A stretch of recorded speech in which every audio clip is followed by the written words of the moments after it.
น้องเนื้อทองยำทองลมหนาวได้มาพบสาวหยอกเย้าที่เขาเลิกกันมาเยือนเถิงถิ่นดินแดนแขวงสาละวันอายอยู่นครเวียงจันทร์คิดอยากผูกพันกับน้องแก้วตาสาวหน้าใสไผไปก็บ่ลืมลาส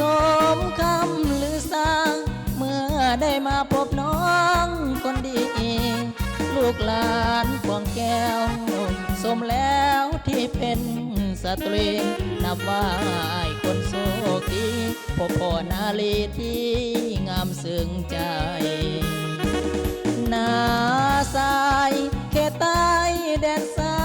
รวันอยากได้จอมขวัญมาอยู่เวียงจันทร์สร้างฝันหักอายสินค้าขายส่งมาข้าวอ่อนน้ำหวานจับใจสมคำสาเรือไปไกลมาข้าวนาใสถึกใจแท้เด้เพื่อนรถเมย์จากลาน้องสา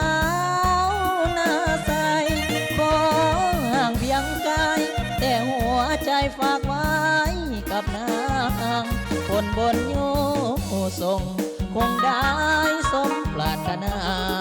มาอยู่เป็นคู่สีวาอายปรารถนาน้องสา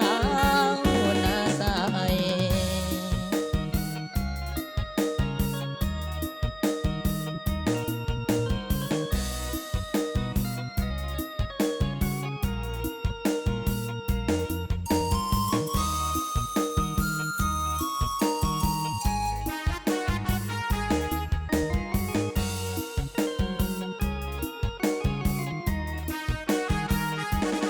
นา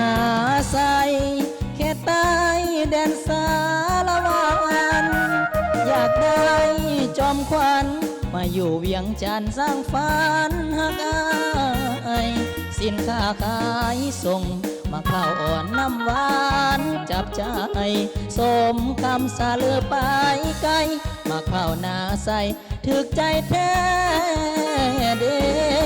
เกินรถเมย์จากลาน้องสาวนาใสขอห่างเพียงกายแต่หัวใจฝากไว้กับนางผลบุญโยส่งคงได้สมปรารถนา